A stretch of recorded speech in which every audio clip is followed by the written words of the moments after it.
So, can President Marcos Jr. tell us how many of us will die? Yeah. Okay? How our economy would look like after the dust settled? Okay?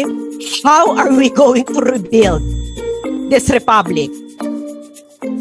Aren't we supposed to be having a public debate whether this is a future we want to have for our country?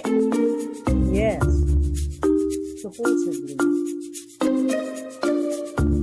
Does President Marcos Jr.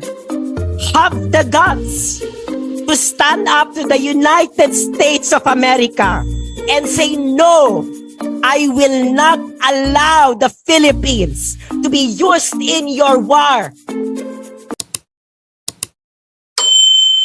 Good morning. Good morning. I am speaking today as a citizen of the Philippines. I am speaking today as a Filipino whose identity is rooted in centuries of subjugation from the Kingdom of Spain, the United States of America, and Japan. An identity that flourished through the freedom fought by our ancestors against these colonizers. I am speaking today as an Asian, fully embracing our amazing pre-colonial history and the contribution of our diverse cultures and civilizations to humanity. And I am speaking today as an international relations scholar. In the 2022 presidential elections, I was known as an ardent supporter of President Ferdinand Marcos Jr. Just like in 2016, when I supported President Rodrigo Duterte, the primary reason why I supported President Marcos Jr. is his foreign policy. However, I do not support the recent foreign policy maneuver of President Marcos Jr. This is a complete reversal of what he promised during the 2022 presidential one-on-one interview with Boy Abunda on January 25, 2022. Mr. Abunda asked him if he would invite the United States to get involved and help us in our dispute with China. President Marcos Jr. categorically said, no. The problem is between China and us. If the Americans come in, it is bound to fail. Let me repeat that. I didn't invent this. He said this. No, the problem is between China and us. If the Americans come in, it is bound to fail.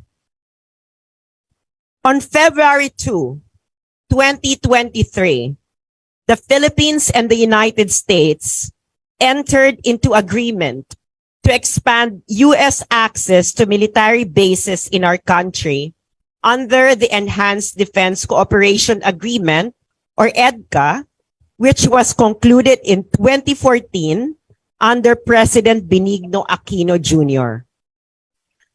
Under Aquino's EDCA, the U.S. military was given access to 5 EDCA facilities. Now, under Marcos Jr., the U.S. military was given access to 4 more.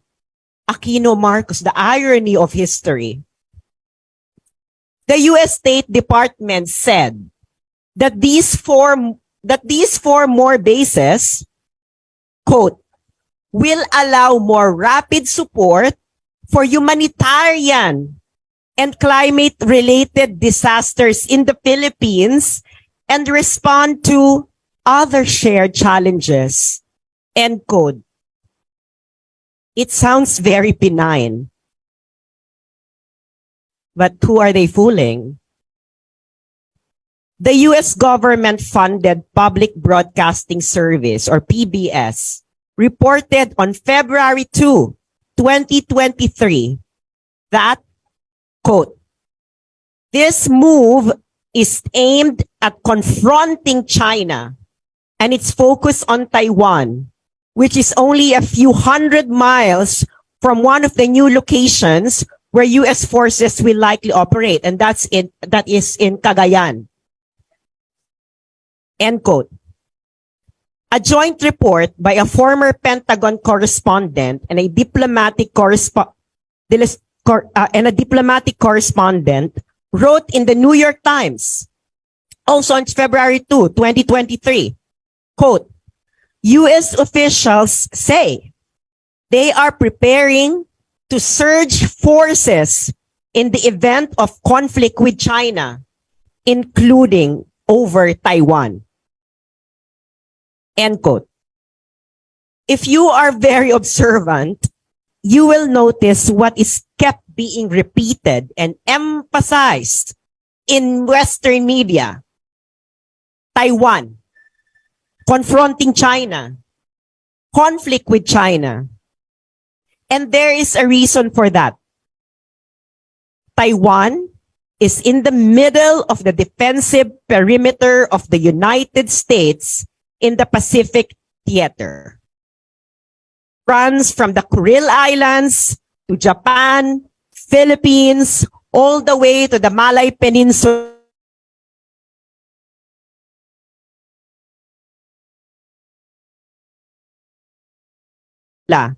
I didn't invent this. Taiwan is in the defensive perimeter of the United States. Take a stick and cut the middle. What would happen? The rest would fall. To fully understand current US posturing in our region, one must read the 2022 National Security Strategy of the United States. And they just released this in October 2022.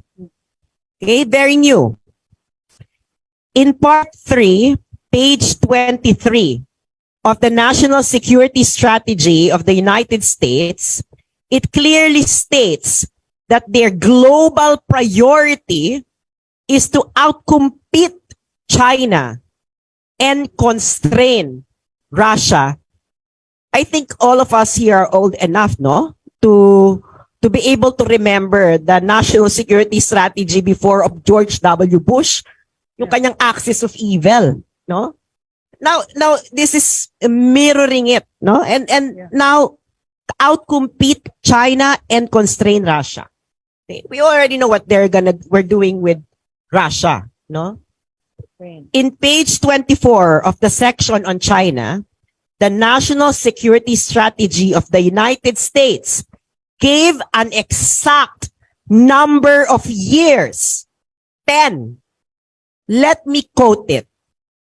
In the competition with the People's Republic of China, as in other arenas, it is clear that the next 10 years will be the decisive decade. We stand now at the inflection point where the choices we make and the priorities we pursue today will set us on course that determines our competitive position long into the future. End quote. I think that's very self-explanatory. Okay? Taiwan is a US priority. And before I continue this, so anyone who's dreaming that the Philippines is a US priority or the Kalayaan Island Group is a US priority, you will never find it in the national security strategy of the United States. Nada. You can find there a sentence about the Philippines, but nothing about extending the MDT to the Kalayaan Island Group. But you can find a sentence there that the United States is extending its mutual security pact all the way to the Senkaku Island. Japan. So wag na tayong magbobula-bulahan dito, no? Na para ito sa South China Sea and Kalayaan Island Group. Walang ganon. Actually true. So Taiwan is a US priority.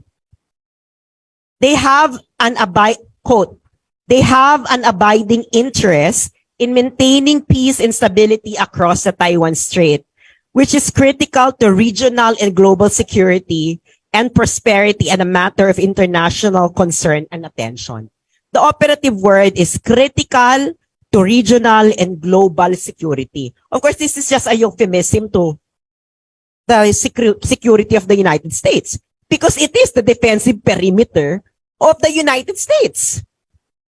So what is actually being foreseen by the United States that could happen in the Taiwan Strait within 10 years?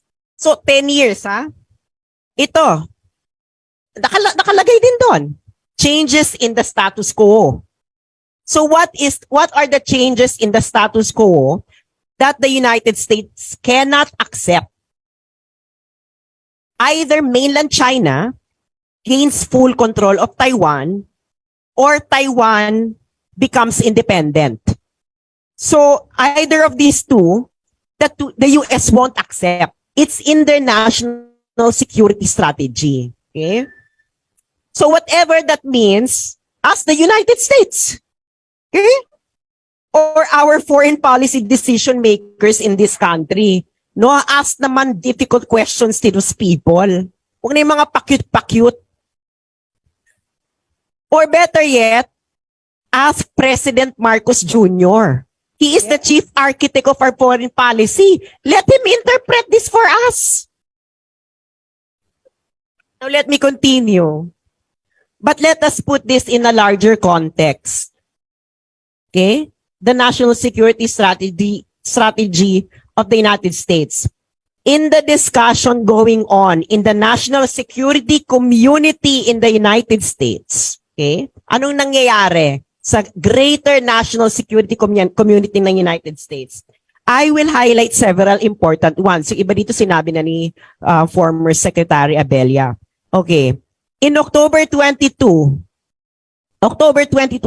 the same month that the national security strategy was released, U.S. State Department Secretary Antony Blinken declared that China has made a decision to seize Taiwan on a, quote, much faster timeline, end quote. Number 2, on February 2, during an event at Georgetown University, okay, just this February 2, CIA Director William Burns said, and I quote, "We know as a matter of intelligence that Xi Jinping has instructed the People's Liberation Army to be ready by 2027 to conduct a successful invasion of Taiwan." End quote. Number 3, on January 31, a leaked memo of a U.S. Air Force General Mike Minihan was emailed to airmen under his command, instructing them to prepare for war because, quote, his guts, end quote, tell him they will fight in 2025, end quote. So these estimates are within the 10-year period that is in the national security strategy of the United States. Okay, so they would like. Yes. The question is when. Oh, that's the important question. It's no longer there's no longer doubt that the United States will go to war against China. The question is when.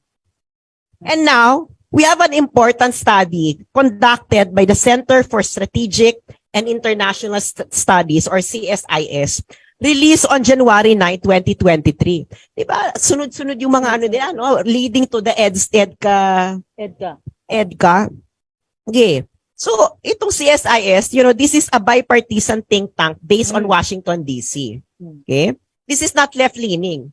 Pero, if you're going to read everything of analysis of what's going on, there is a confluence of right-leaning and left-leaning analysis of what will happen in our region. Okay? So anong nakalagay dito sa, ano ba tong report ng CSIS? Okay? The report is entitled, The First Battle of the Next War. O, di ba? Wargaming a Chinese invasion of Taiwan. So wina-war game na nila. Okay? The military know what wargaming is. Yeah. Okay? And everyone who studied international relations, knows what wargaming is. I really don't you media, you should know what wargaming is and how important this is. Yeah. Okay? Maiyak na ako dito. Okay. Ito ang nakalagay, sabi ng CSIS sa kanyang release, nung re-release niya tong report noong January 9, 2023. CSIS said, okay, quote, "What was once unthinkable, direct conflict between the United States and China, has now become a commonplace discussion in the national security community, okay, of the United States. Please understand what that means." Okay? Before, people are saying na, no, China and the United States will not go to war over Taiwan. Okay? May mga duda pa, may doubts. Ngayon, wala na yung doubts. Ang question na lang ay when. Actually. Okay? And now, the CSIS project designed a war game to model what would be the result of a possible Chinese invasion of Taiwan in 2026. So, pasok pa din to sa 10-year period ng national security strategy ng United States. Ngayon, ang resulta ng kanilang wargame model ay ito. If the invasion happens in 2026, they're considering the capabilities of China in 2026. Quote, "China will fail to gain control of Taiwan. The United States and its allies will lose dozens of ships, hundreds of aircraft, and tens of thousands of servicemen, members. Taiwan will saw its economy devastated. Further, the high losses will damage the U.S. global position for many years. China will lose heavily and might destabilize the Chinese Communist Party rule." End quote. Syempre, hindi naman niya in-advocate na let's not go to war. No? So, ang sabi naman nung report, the CSIS war game model then suggested that, quote, "Victory is not enough. The United States needs to strengthen deterrence immediately." End quote. Okay. To those who don't understand this international relations term, deterrence is to use the threat of force to discourage someone from doing something you don't want them to do. Okay? Maraming iba't ibang uri ng deterrence. I don't want to burden you with lecture on international relations. And this is often done through a show of force. Okay? In the CSIS War Game Report, one of the necessary conditions for China to lose, okay, is this. There is no Ukraine model for Taiwan. What does it mean? It means that if war breaks out, and if the United States decides to defend Taiwan, U.S. forces must quickly engage in direct combat. Okay? U.S. forces must quickly engage in direct combat. Ano ibig sabihin nito? In other words, U.S. will need to send boots on the ground and not just send arms to Taiwan. So parang Vietnam, no? Ginawa nila sa Iraq, Vietnam, Afghanistan. diba? Lahat ng may boots on the ground sila. But let me digress a bit. Although I am speaking in this forum with the title, "Averting a Ukraine Scenario in the Philippines," I don't think that this is appropriate to describe the danger we are facing as a country. It's different from Ukraine. It's an alluring analogy, but it is different. This is far more dangerous. Yes. Yes. That's Our situation is far more dangerous than Ukraine. Okay? As I mentioned earlier, the key to success of the United States against China is to avert a Ukraine scenario in Taiwan, which means na kailangan nila mag-engage ng direct combat, no? And not just mag-send lang ng weapons, salapi, at hayaan nila yung mga Taiwanese na makipag-away sa mainland China. Hindi po pwede daw yun. Okay? So I think you now understand why the United States wanted access to 4 more bases in our country. Okay? And one of them is close to Taiwan. Cagayan. Ayan. Yes. I don't think sa Cagayan lang yan. Diba?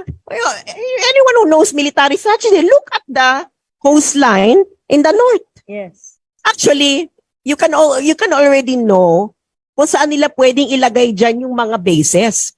Just look at of how the Japanese attack the Philippines from Formosa. Okay? And the direction. They would still probably use that same Route. route. Pinakagayan. Huwag tayong magbobulahan dito. Okay? So, let me just further emphasize some important aspects of that war game report. 1, the only combatants there are Japan, Taiwan, United States versus China. Sa war game report nila. Hindi tayo kasali. I-explain ko later kung bakit hindi pa nila tayo sinasabi doon. And North Korea doesn't join the conflict. Wala rin North Korea factor. So yung casualties nila dito, it's still a very conservative estimate. No? Can you imagine combatants mo lang Japan, Taiwan, United States versus China? And 2, this is the most relevant to us. According to the report, yung kanilang war game doon, the Philippines is neutral. Neutral pa lang nila. Hindi. The Philippines is neutral and doesn't allow basing, access to base in our territory. Do you know what was their basis for this war game report? Whose foreign policy? They based this on Duterte's foreign policy. I didn't invent this. Yeah. It is in the report. NINS. But they have an alternative scenario in the Philippines. Okay? Sabi nila, pero may alternative scenario. Okay? Na ang Philippines mag-aalaw ng basing sa atin. Okay? Basing in our territory. Especially a site near to Taiwan. So this is what is happening now under the BBM administration. Yes. We are now in the alternative scenario of the war game report of CSIS. Yeah. That's true. Yeah.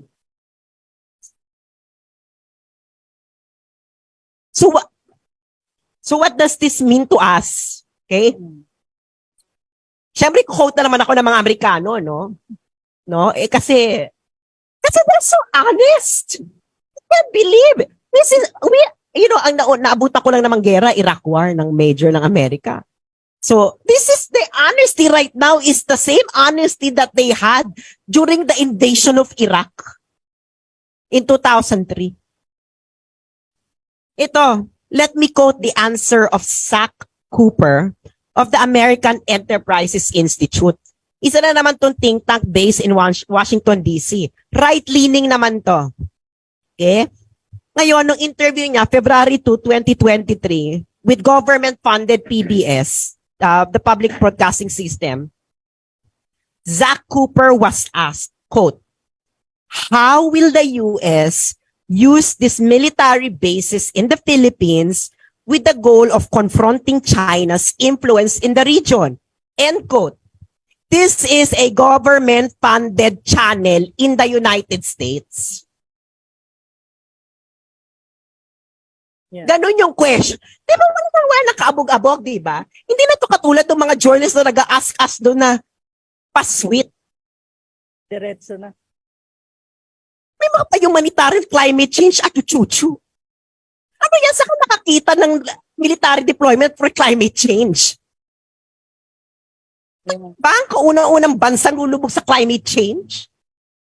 Hindi. Kailangan ba natin ng help? Is our humanitarian disaster response system during typhoon is in disarray? That's actually the So Zach Cooper, the one from the American Enterprise Institute, answered, quote, I think, you need to watch this. Nakakatawa. He was so gentle. Okay? I think the objective here is to provide new assets where the United States can place its forces so they are not so focused on just a few bases in East Asia. Okay? Right now, the United States really uses Okinawa and Guam yeah. as its main operating locations. And being able to diversify away from just a couple of locations makes the targeting challenge much more difficult for China. End quote. So kung makikita nyo yung mga release ng mga Western media, meron sila kasing Playbook? No, infographics. In infographic nila tong war game. Kung ano yung aatakihin ng China. So syempre, yung war game, ang original lang doon, Japan and United States and Taiwan. So ang nakalagay doon nila inaatake, Okinawa and Guam.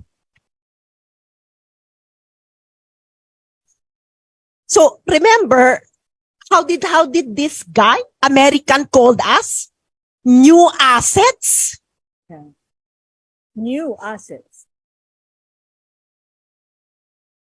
New assets.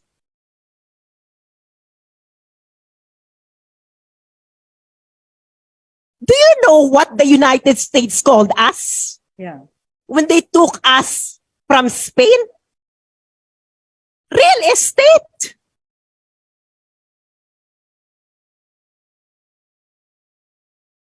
Having new assets for the United States that will give China a much more difficult, quote, targeting challenge, unquote. Yeah. So what does it mean? No, papaliwanag ko. Again, American source, napaka-honest kasi sila eh. Tayo lang yung tarantadong sinungaling. The article of the New York Times is so brutally honest. Quote, in any war, operational and supply bases would be among the first targets an enemy would try to strike. End quote. Now, Jacob Stokes, a senior fellow in the Indo-Pacific Security Program at the Center for a New American Society and an advisor to Mr. Biden when he was vice president, was quoted in this New York Times article. Okay? He explained this targeting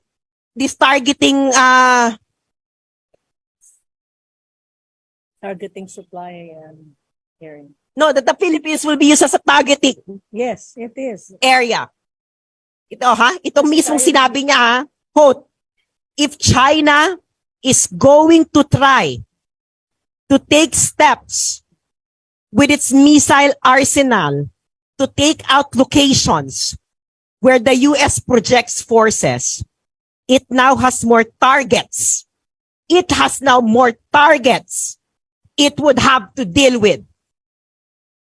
End quote. This is the article of the New York Times when BBM approved those 4 more bases. Yeah. Hindi sa akin to. Sa mga Amerikano to. Hindi dito sa mga makakaliwa. No. Former advisor ni Biden. Oh, dahil marami ng target ang China. So crudely speaking, we are another target for China in order to exhaust its missile arsenal. Mm. Ano ba bang logical conclusion dun? So, can President Marcos Jr. tell us how many of us will die? Yeah. Okay? How our economy would look like Mm. after the dust settled. Mm. Okay? How are we going to rebuild this republic? Aren't we supposed to be having a public debate whether this is a future we want to have for our country? Yes. Supposedly. Does President Marcos Jr. have the guts to stand up to the United States of America and say, no, I will not allow the Philippines to be used in your war? Yeah. Shouldn't the Congress Yeah. be intervening about this now? Yes. Now, let me end by highlighting the following numbers. 2025, 2026, 2027, within 10 years. These are the supposed estimated time frames China would decide to change the status quo by gaining full control of Taiwan. This is according to the United States. These are also the time frames. Remember this. These are also the time frames when the United States could still win against China, Yeah. though with heavy losses. Yeah. Okay? Longer than this, the higher the cost. Yes. And the less certain is the victory of the United States against China. Yeah. So anong ibig sabihin nito? Anong ibig sabihin ng mga numerong ito? Okay? So what does this remind you? Doesn't this evoke you of the moment when US President George W. Bush tried to convince Americans to gain domestic support for a preventive war against Iraq in 2003? Let me remind you of what George W. Bush Jr. said during that time. Quote, facing clear evidence of peril, we cannot wait for the final proof, the smoking gun that could come in the form of a mushroom cloud. End quote. Hindi na raw siya maghihintay ng final proof. Invade na. War na against Iraq. And what do you call that? That's what you call a preventive war. And the United States has not abandoned its preventive war doctrine that George W. Bush Jr. instituted. Yes. So the question is the United States already convinced, okay, that it is facing a clear evidence of peril that China will gain full control of Taiwan by military force? Is the United States still waiting for a final proof that China will really do it? May history prove me wrong that US and China will go to war in the time frame US personalities provided. Mamili na lang kayo dyan, 25, 26, 27. Or but within 10 years, ano ba ngayon? 33. Oh, Yun ang pinaka-liberal. 33. Matagal na yun. Okay?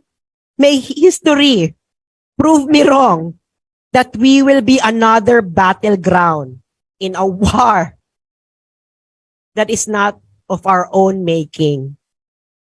May history prove me wrong that we are once again trapped in the US web of either you are with them or against them. tinatanong, alam mo yung nagsimula ako ng-post ito, sinasabi sa akin, sino pipiliin mo, China or US? Hindi kailangan natin piliin ng US. This is American propaganda at work at you. Yes. Yes. The choice is not between China or the United States, but between being a pawn Yeah. and being a sovereign. State. Yeah. Absolutely. In the Spanish-American War, did we have a choice? In the US-Japan War, did we have a choice? Hindi, syempre, colony tayo nun eh. Colony pa ba tayo ng United States para hindi tayo mamili na, oy, kayo na lang magpatayan.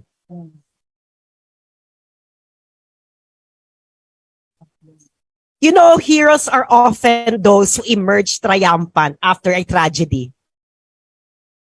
But the greater hero is the one who prevented a tragedy from happening in the first place. So, Mr. President, be that hero for our country. Amazing, thought-provoking, very enlightening analysis and revelations. Thank you, Ms. Sas Rogando Sasot. Thank you very much for your courage and analysis. Next, we'd like to have for opening statement,